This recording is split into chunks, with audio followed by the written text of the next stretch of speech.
warahmatullahi wabarakatuh. Pertama-tama mari kita panjatkan puji dan syukur atas kehadirat Allah Subhanahu wa taala, atas limpahan rahmatnya sehingga kita dapat mendengarkan apa yang disampaikan kepada kami berdua. Selawat serta salam lalu pula kita kirimkan kepada junjungan Nabi besar Muhammad SAW. Baik, perkenalkan nama saya Nia Cerah Madina, NIM 8620850025 dan rekan saya. Perkenalkan nama saya Mafira Hanisa, NIM 862082025 dan 015. Nah, di sini materi kami yaitu ingatan dan lupa dalam belajar. Nah, sebelumnya apa sih itu ingatan? Nah, seperti yang ditampilkan pada di atas, ingatan merupakan proses mental yang memungkinkan individu memanggil dan mengembalikan informasi yang telah diperoleh. Sedangkan lupa terjadi ketika individu gagal memanggil atau mengembalikan informasi yang telah diperoleh. Selanjutnya saya akan menjelaskan tentang faktor-faktor yang mempengaruhi ingatan. Seperti yang ditampilkan di atas, mengenai faktor yang pertama tentang perhatian dan konsentrasi. Ketika salah satu contohnya itu ketika seseorang siswa memperhatikan gurunya pada saat menjelaskan materi, seseorang itu akan fokus untuk memperhatikan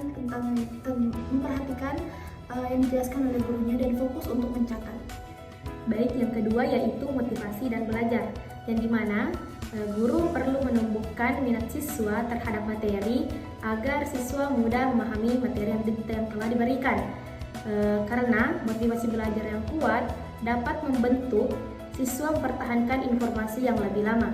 Selanjutnya, faktor yang ketiga yang mengenai pengulangan dan latihan, di mana seseorang sering-sering untuk melakukan latihan soal dan juga mengulang-ulang kembali tentang materi yang telah dipelajari sebelumnya. Baik, yang keempat yaitu kondisi emosional dan kesehatan fisik, yang dimana ketika siswa sedang mengalami kesehatan yang tidak baik, maka itu juga berpengaruh pada daya ingatan.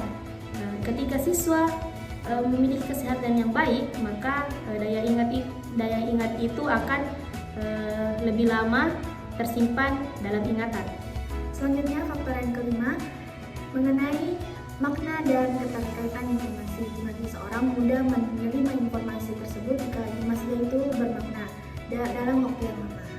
Baik, yang terakhir atau yang keenam yaitu waktu dan jarak pengulangan, yang dimana ketika informasi tidak pernah digunakan atau diulang, maka informasi tidak akan bertahan dengan lama, karena waktu juga berpengaruh dengan daya ingat. Selanjutnya, penyebab terjadinya lupa, seperti ditampilkan di atas. Mengenai penyebab terjadinya lupa itu ketika seseorang tidak sering mengulang kembali materi yang telah dipelajari sebelumnya. Baik, terima kasih. Sekian dari kelompok kami, sampai jumpa. Sama halnya dengan dia yang kitanya singkat namun kenangannya melekat. Wassalamualaikum warahmatullahi wabarakatuh. Dulu orang dua pernah begitu sayang, apa sekarang sayang.